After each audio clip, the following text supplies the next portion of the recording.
साथ लाइव जुड़ चुके हैं गणेश का, सीधे हम यहां पर रुक करेंगे। गणेश, आम आदमी पार्टी ने एक बार फिर से आरोप लगाए हैं कि हमारे उम्मीदवार, हमारे विधायकों को ऑफर दिया जा रहा है बीजेपी की तरफ से। अब इसे हार की बौखलाहट, हार का डर कहे या एक तरह का सियासी दांव करे या फिर बीजेपी की इमेज को डाउन करने का तरीका कहे, क्या मायने इसके निकाले जाए? देखिए, सबसे पहली बात तो ये समझ लीजिए कि अब जो रिजल्ट आने में उसमें महज 23 घंटे का लगभग समय बचा हुआ है। 5 तारीख को मतदान हुआ था, लेकिन कल आम आदमी पार्टी के जो सांसद हैं संजय सिंह, वो करीब 4 सवा 4 बजे आते हैं, प्रेस कॉन्फ्रेंस करते हैं। उस प्रेस कॉन्फ्रेंस में कहते हैं हमारे करीबन 7 ऐसे जो प्रत्याशी हैं, उम्मीदवार हैं, उन लोगों को 15 करोड़ रुपए का बीजेपी की ओर से ऑफर दिया जा रहा है, उन्हें तोड़ने का प्रयास किया जा रहा है। तो ठीक रात को करीबन 8:45 बजे आम आदमी पार्टी के राष्ट्रीय संयोजक अरविंद केजरीवाल का एक्स पर पोस्ट आता है। उस पर वो लिखते हैं कि हमारे करीब 16 उम्मीदवार हैं, यानी 16 प्रत्याशी हैं जिन्हें बीजेपी तोड़ने की कोशिश कर रही है, 15 करोड़ रुपए देने की बात कर रही है। उसके बाद मुकेश अहलावत है जो मंत्री है इस समय, उनका एक ट्वीट आता है, उस पर वो नंबर भी कहते हैं, वो कहते हैं मंत्री बना देंगे, सब कुछ कर देंगे। लेकिन अब ये देखने वाली बात होगी कि नतीजे आने से पहले इस तरीके से बातें क्यों कही जा रही है। उस ट्वीट पर ये लोग बाकायदा कहते हैं कि जब आपको पता है कि आप सरकार में आ रहे हैं तो हम लोगों से संपर्क क्यों करें। ठीक है गणेश, महत्वपूर्ण जानकारी आप दे रहे हैं। फिलहाल के लिए आपका बहुत शुक्रिया।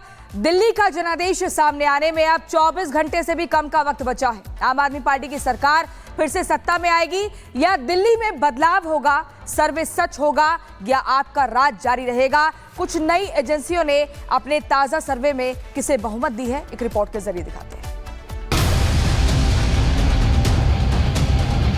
भगवाधारी आ रहा है एक बार फिर जोरों से। बीजेपी का पूरा हवा है, केजरीवाल का भी अब कुछ नहीं रहा। जन के हित में काम करे। दिल्ली की जनता जो है ना, उम्र बना चुकी है बीजेपी के साथ।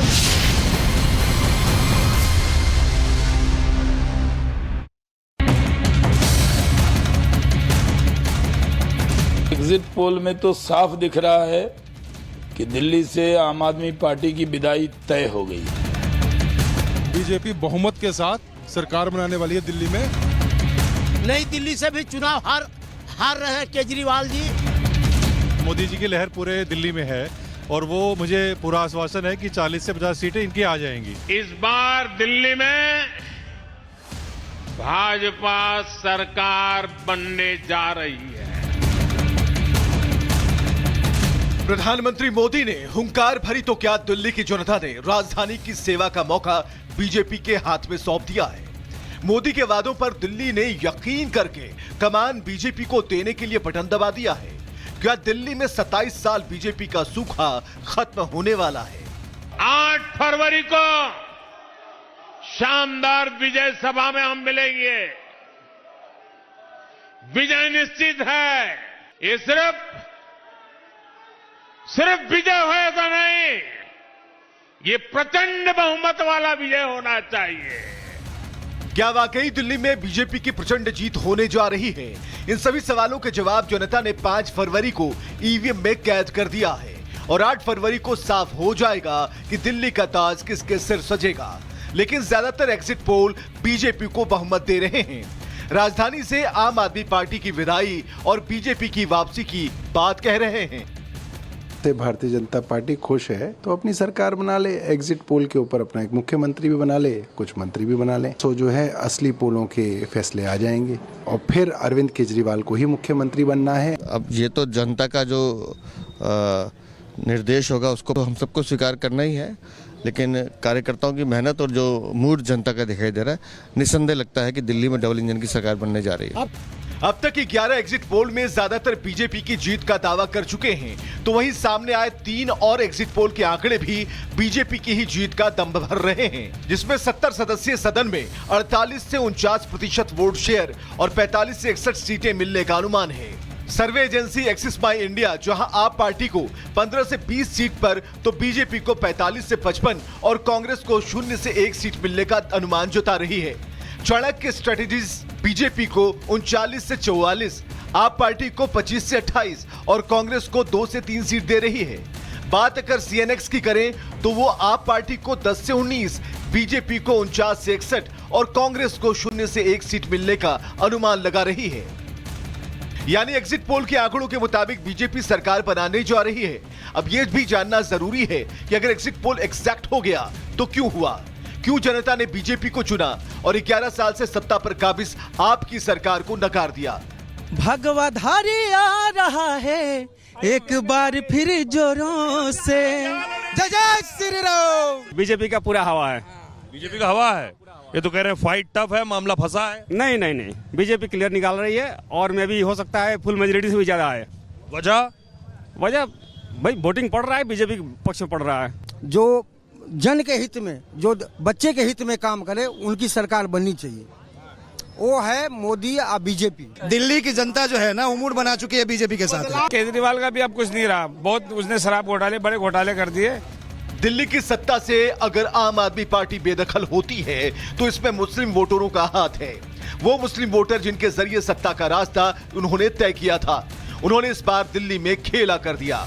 मुसलमान वोट क्या सोच कर देता है? समझदार मैं यहाँ का पढ़ा भी यही सोच कर देता है कि बीजेपी को हराना है, केवल खाली काम के ऊपर देता है। न बीजेपी से मतलब है, न किसी से मतलब है। जिसने यहाँ काम किया है, हम लोग और हमारे भारतीय जितने लोग हैं वो सब ये देखते हैं कि बेकास होना चाहिए। मुसलमान यहाँ क्या सोचकर वोट देता है, बताइए। ऑल ओवर इंडिया एक प्रोटोटाइप कर दिया कि बीजेपी को हराने के लिए मुसलमान पूरे सारी पॉलिटिकल पार्टी मुसलमानों को कंसिडर क्या करती है, सिर्फ और सिर्फ एक वोट बैंक जिसको निचोड़ लिया जाए। ठीक है, पहली चीज उनको मिनिमल चीजों पे जिंदा रखा जाए और वो इसलिए बहुत खुश है कि मैं जिंदा हूँ। 1998 में बीजेपी दिल्ली की सत्ता से बाहर हुई थी, तब से 3 बार कांग्रेस, 3 बार आम आदमी पार्टी की सरकार बनी। बीते 27 साल में बीजेपी को सत्ता में आने का मौका नहीं मिला, लेकिन इस बार क्या अरविंद केजरीवाल का दांव बेकार जाएगा? वो सत्ता से बेदखल होंगे और बीजेपी को मिलेगी दिल्ली की कमान। इसके लिए करना होगा बस चंद घंटों का इंतजार। Bureau report, Republic Bharat.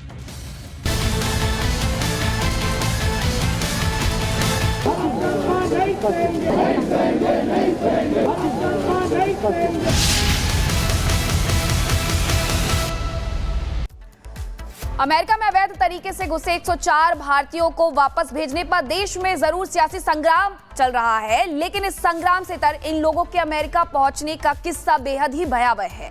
America से लौटे इन भारतीयों ने डंकी रूट को लेकर के जो खुलासा किया है वो हैरान कर देने वाला है।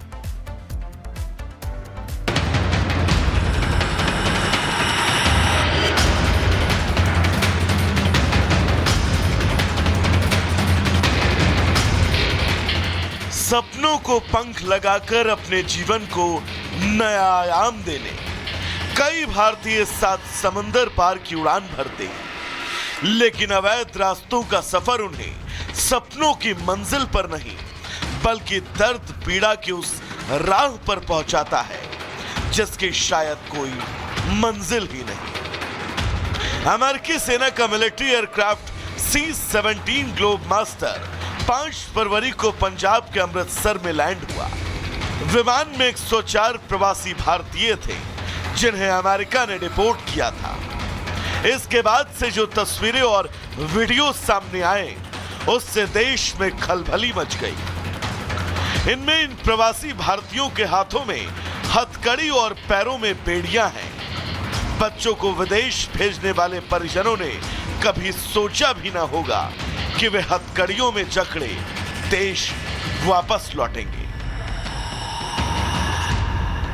वापस भेजे गए भारतीयों की त्रासदी की कहानियां अब सामने आ रही हैं। हर किसी का दर्द अपना संघर्ष है। टूटा अमेरिकी सपना। अमेरिका से जो लौटे उनका दर्द सुनिए। उत्तर प्रदेश के मुजफ्फरनगर के रहने वाले देवेंद्र उन भारतीय प्रवासियों में शामिल हैं जो अमेरिका से डिपोर्ट किए गए हैं। देवेंद्र ने जो अपनी आप बीती सुनाई उसे सुनकर आपका कलेजा मुंह को आ जाएगा। हाई स्कूल पास देवेंद्र सिंह अमेरिका में 29 नवंबर को बड़े बड़े सपने लेकर गया था, लेकिन अमेरिका के माफियाओं ने उन्हें गन पॉइंट पर बंधक बनाया। आरोप है कि इन माफियाओं ने 40 लाख रुपए की फिरौती लेने के बाद उन्हें रिहा कर दिया। माफियाओं ने उन्हें मैक्सिको में भेज दिया।